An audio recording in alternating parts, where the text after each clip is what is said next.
Welcome back to Thinking Critical. This is Wes, and with me today is a first-time collaborator, freelance editor, and writer, Aaron Sparrow. How you doing? I'm doing great. Thanks for having me on. Yeah, I'm really excited to have you here. For viewers that aren't exactly up to speed with your bona fides, you started out as a copy editor at Tokyo Pop before you started adapting some of their material for English. And then you became the lead editor for Boom Studios' line of Disney books, which included comic adaptations of Toy Story, Cars, The Incredibles, many more titles in there. And you have a lot of writing credits as well, including Darkwing Duck, Richie Rich, Warcraft Legends, comic adaptation of Seven Psychopaths, amongst a lot more work as well. So I really wanted to have you come on the channel because I wanted to talk editorial and writing standards in comic books, and I thought you would be the perfect guest. Oh, I appreciate it. I will say, editorial, as far as editorial and writing standards in the comic book industry, currently there are none. Well, you've got a point. So recently, Newsarama editor Chris Arendt went on Twitter asking comic artists for one thing editors can do to help them make better comics. DC comic artist and writer Sean Gordon Murphy put on his writer's hat and replied, "I wish more editors had a background in storytelling, a film degree, an English degree, or at least read a book on 3-act structure. But editors seem mostly schedulers nowadays, many of whom don't even have a business degree. With all due respect, liking comics and having strong opinions on PC culture within Star Wars isn't exactly enough qualifications." We hear a lot about a lack of qualification among comic book editors these days. And honestly, I'm beyond shocked Sean Gordon Murphy was that forthright about it. When did you personally start noticing the competency of comic book editors start deteriorating? Well, Sean Gordon Murphy, he's a straight shooter. It seems like on his Twitter account, which I appreciate because I try to do the same. And I actually responded to his thread and I said, I completely agree. I think that it's the editor's job to take these writers, especially these rookie writers who, a lot of the scripts that you read nowadays, a lot of the comics that are being put out read like a rookie's first draft. And it looks like nobody has gone through and edited. Nobody has given them any advice. Nobody has helped them with the structure. And that's what an editor's job is. And so I agreed with Sean on that point. And, I did add a little caveat that some companies are pumping out so many books that even if you had an editor who was skilled in that area, and many of them might be, but how would we know? Because they have such a huge workload that they probably don't have time to work with the writers. They get the script in and they got to push it to the next stage because you know what? They're editing 15 books. When I was, and I don't know that it's that many, but it is an extremely arduous project or a process to take a book and get it all the way to the finish line. And, most editors can only handle so many. When I was at Boom, there was one point that I was working 70 plus hours a week because they had dumped like 12 titles on me and I had no help. And, the quality of the work suffered because you can't hit everything. So you have to go, okay, where are the fires? Where are our problem areas? And, for example, the Cars book for a long time suffered because it's kind of seemed like it was on autopilot. The approvals were just kind of like going through and it was just kind of like blandly existing. And It wasn't until, I finally like put out several fires that I was able to go back and go, okay, now how do we make Cars better? And, so I feel like a lot of editors are probably in that position. That being said, I do think there probably are a lot of people that are less than qualified. These jobs do not pay very well. Especially I hear at Marvel now, and the cost of living in New York is so high that, you're probably hiring people fresh out of college who don't have a lot of writing experience themselves, who don't, have a lot of editing experience, maybe don't have even a background in that, but, they're a body to put in that seat. And they're just thrown to the wolves as well. They're probably not getting the support from above them. They're not being taught how to be the best editor. So I think it's just one of those situations where it's just rolling downhill. And I know that the industry kind of circled the wagons in a lot of ways and attacked Sean for saying it because they, in my opinion, a lot of them willfully cherry picked one piece of what he said and misconstrued that to blow it up. But the fact of the matter is he said I'd like it if they had this, or this, or this, or at least had read a book on this, like had educated themselves in some way. He feels that many of them haven't. And I think that's a fair statement. I don't think that's, I don't think that's very assailable in the current market. Yeah, it's interesting. One editor who did chime in was Andy Corey. He works at DC Comics. Just recently, he was essentially the curator for Vertigo Comics, and he put in there, I think I'm a good editor. I dropped out of art school, and he was an editor on a website, and he basically tanked one of the most innovative and important comic imprints DC's ever had, and he did it in 4 months. And he thinks he's a good editor. It's shocking that someone with no qualifications like that could get such an important job at one of the biggest comic publishers in the world. Yeah, I think that's a huge problem for DC, obviously, because that was a huge financial loss. An investment. Who knows how much money they put into that? The brand is now essentially toxic. It's radioactive. You're not going to be able to revisit that brand for at least probably 10 years. And I don't know. I don't think that if I was in that position, I don't know the guy. I've never worked with him. Don't know him personally. But, I think that if I was in that position where I was responsible for something and had just, we're not necessarily going to say created, but just overseen such a spectacular disaster that was the Vertigo relaunch, just scandal after scandal. And I don't know that I would be going out and taking shots at one of the guys at my company who is making money and who is building a side universe that so far is very profitable and that is cultivating talent that might be able to pull DC kind of out of their financial problems. I don't think that's a very good strategy and certainly not a very good look. So we mentioned a few of the mitigating circumstances, with the lower qualification standards, lower pay. It sounds like they're, Marvel and DC are probably hiring entry-level people for positions that, probably require more experience. Another issue I personally witnessed, from the outside looking in, cronyism and nepotism in the industry seems rampant. Are these the main culprits for less qualified editors, or do you think it actually goes deeper than that? I think nepotism and cronyism is a huge problem in the industry in general.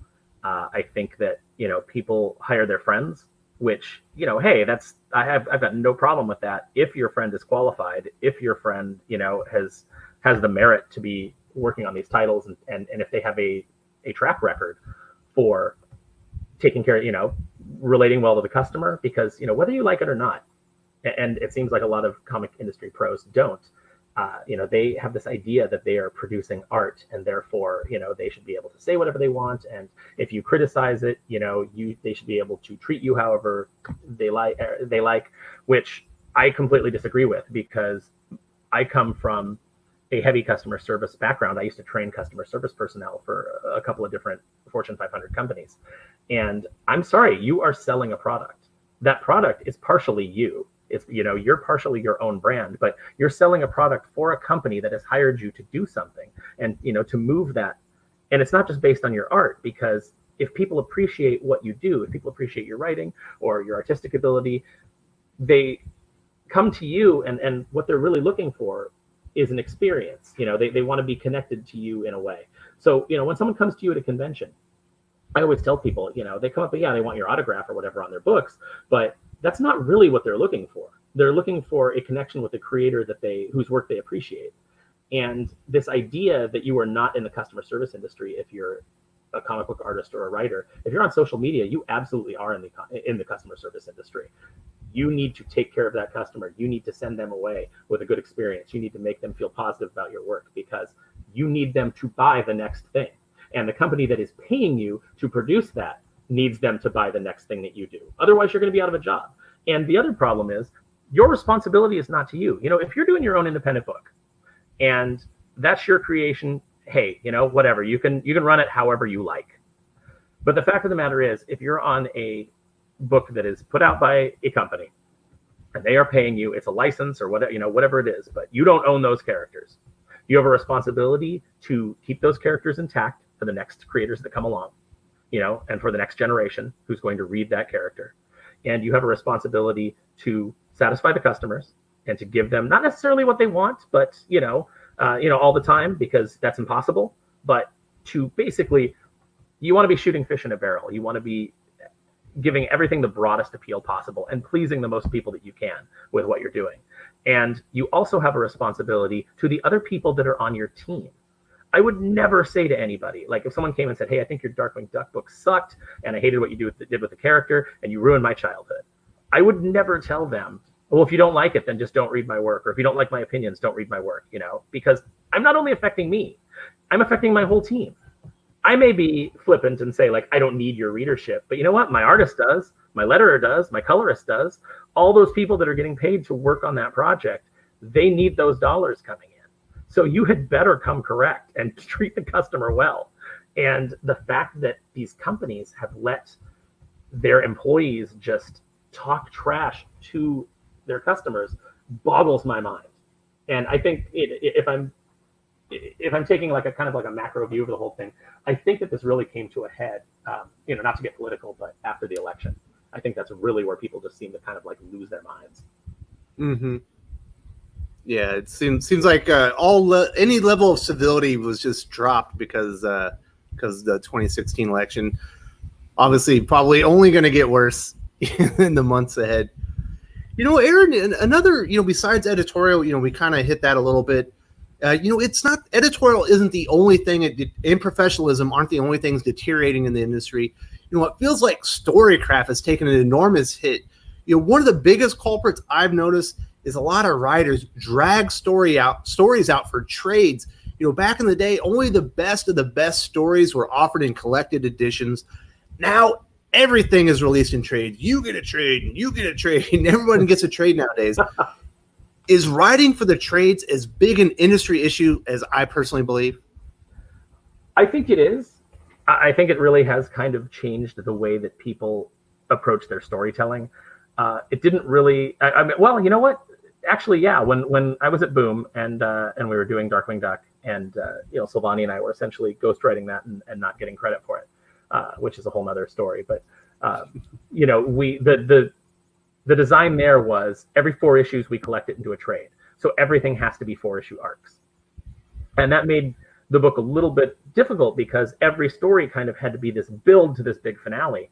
And, I think when we did the Definitively Dangerous edition and I got to restore my scripts for what we had written, we even had a line in there that was kind of making fun of it where Steelbeak is telling Darkwing about, the rise of Ducthulhu and, it's going to be this world-ending event.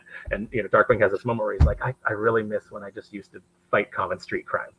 And that was just kind of like my commentary on the fact that every single issue had to be this 4-issue build to a big world-ending threat. And that isn't necessarily always what Darkwing was about. There were a lot of smaller stories that were just about, robberies or introducing a new villain, and his rampage. And so, yeah, I think writing to the trade can be very detrimental. When we got to do the second series at Joe Books, we still had to be collected every 4 issues, but they gave us a lot more flexibility in that, they said, as long as you don't, put us in a weird position at the end of a 4th issue, that's going to be collected, you can do whatever you want. So, our first trade was a 3-issue arc that reintroduced everybody to the characters into the book. And then we had a single-issue story that finished off that trade. And then the next series was a couple of, one-shots, and then a 2-part story to end it. That was a lot more freeing. It allowed us to tell, I think, more interesting stories. And, to give a lot of comics were done in ones. And that was fine because you'd have a kid who would come in and maybe he'd missed an issue and he'd grab an issue and then he could read it. He'd be, all caught up, and then he missed the next issue because he didn't get down to the 7-Eleven, when comics used to be sold there.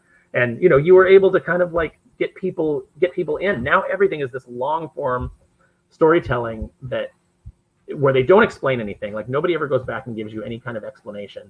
I was reading an issue of Secret Empire when that came out, and there were so many characters that were like being thrown at me, and I didn't read their individual books, and I had no idea who they were. It's like, oh, okay, it's the Wasp, but I didn't know Nadia Pym was the Wasp. I didn't read any of the books that led up to it, but there was no blurb or anything that introduced her or told me who she was to get me into that story. No characters were introduced. It was just, hey, you better buy these other 12 issues. And that's what turns people off. And especially when those other 12 issues are $4.99, $5.99. Yeah, it's just, I've read a lot of I read a lot of comics, and I was reviewing Tom King's Batman run, so I read City of Bane, which I believe was 11 issues. And even for someone who read the previous 30 issues before that, I still don't even know how he got there. Like, he never explained anything. And then for an average new reader that comes in and says Batman, the best, the biggest character in the entire industry, let me go read this. Completely lost. They wouldn't understand why anything was happening. No, and it's just honestly, I think that especially on big titles like Batman, a lot of the sales are just. I mean, and I guess if I'm right, I think that during Tom King's run, Batman really started to drop in numbers. I think I look at as somebody who's interested in the industry and things like that. I look at Comic-Con all the time, so I tend to look at numbers and see how things are doing. But it started to drop. And I think that was actual readers leaving the book, whereas, a lot of books like Amazing Spider-Man, Batman, these long-running perennial tentpole characters, they have a certain readership that just buys it, never reads it, just puts it in the box because it's happening. And that's, they collect it. They don't read it. But, when you're talking about actual readers, they started to drop off. And I think that's a big part of why. The books are too expensive. They are not very well crafted. And you've got a million other things now asking for your entertainment dollar that you can go get more value out of. Speaking of value, the last thing I want to talk about as far as industry standards that have dropped is originality. And it's not just comics, it's all of entertainment. Everything feels like a reboot or a retelling of the same stories over and over. The best Amazing Spider-Man story last year was a new take on Kraven's Last Hunt called Hunted. DC Comics seems to run a new Crisis event every few years now, never coming close to capturing the magic of Crisis on Infinite Earths.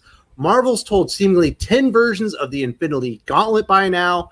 Every DC character has a year one story. Marvel keeps writing old man tales for every character. DC is in a never-ending cycle of deconstruction in hope of, recapturing the specialness of Watchmen or Dark Knight Returns, missing countless opportunities to reignite reader enthusiasm for something new that's actually truly game-changing. Everything is so repetitive. So when something like House of X Powers of 10 or Dark Knight's Metal come along, it feels incredibly special because it's unique. It's different.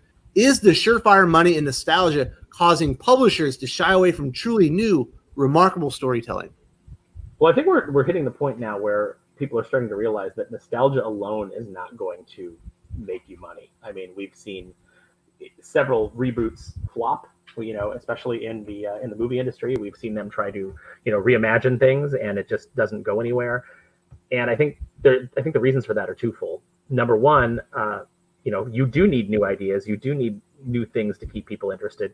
And you do have to have an absolutely fresh or interesting take on these things to get them off the ground. The other problem is they want to reboot these things, but they want to inject all of these ideas into them that were never part of it. And that's fine if the ideas are good, but we seem to be hitting a point where everybody's trying to inject modern day politics into the things that the franchises that they're reviving. And then they're angry when the fan base rejects it because the fan base is like, hey, this isn't what this was. I don't like this. And then they denigrate the fan base saying, oh, well, it's because, you're this ist and that phobe. And obviously there's some of that. There's always going to be some of that. It is the internet, but that's not the majority of the fan base in any franchise. And to paint people with a broad brush is always a terrible idea, to just like call everybody names because there's going to be a few bad apples who are going to, say horrible things from behind their, anonymous Twitter accounts. It's just exhausting, and that turns people off. The other problem is, like, for example, let's just go back to Darkwing again. When we took on that book, obviously we couldn't do, it's comics, so we couldn't go in and do a big, reboot like they've done with DuckTales in the cartoon recently, where they've done a completely new version. We weren't allowed to do that. Not that we wanted to. We wanted to honor what had come before, and we wanted to continue it because I think that's what fans actually want. And I think we might be getting there with the advent of things like Disney Plus and whatnot. So anyway, we approached Darkwing from the standpoint of what is it about this show that people love, and what is it about the show that we love, and how can we tell the best possible Darkwing stories. I didn't come in with the idea of, hey, I've got all these ideas for, personal projects that have never gotten off the ground or, have never been picked up. How do I inject my ideas into Darkwing? How do I tell my stories with Darkwing Duck? That's not the way that it should work.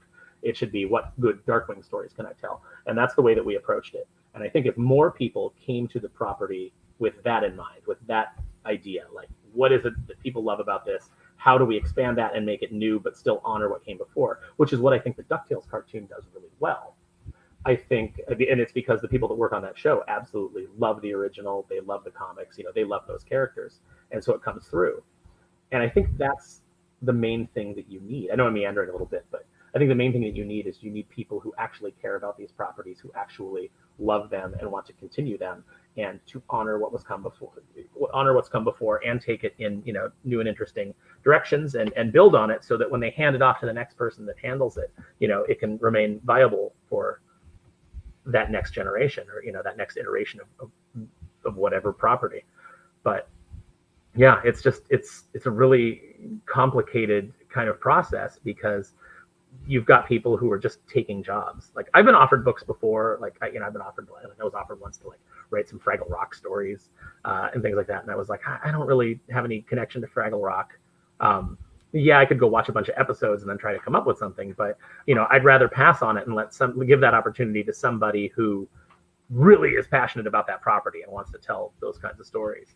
But in the industry right now, you've just got people kind of handing jobs to their friends, and, oh, hey, we got a G.I. Joe book coming up. You want to write this G.I. Joe book, or whatever it is, and they just hand it off to somebody who has no affinity for the characters and actively resents the fan base, and goes in deciding, like, I'm going to write something that's really going to piss off the fan base.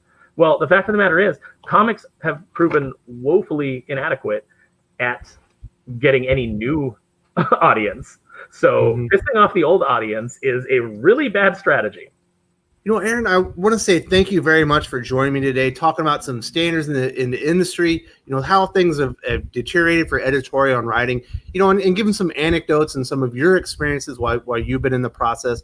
I really appreciate you coming on the show. Is there anything you wanted to say before we said goodbye? No, I appreciate coming on. I'm always interested in talking about these things. Obviously I do it on my Twitter account, which if anybody wants to follow me, it's Aaron_Sparrow on Twitter.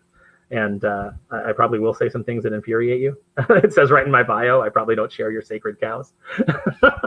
But, most of all, I'm there to have fun. And, come have fun with me. And if you have any questions about what I've said here or anything else, you can hit me there and I'll respond. All right. Thank you very much, brother. Thank you. If you enjoyed this video, please give it a like. I would appreciate it very much. It helps us attract more views for the channel. Subscribe for future commentary, comic book news, and reviews. And don't forget to ring the bell for notifications.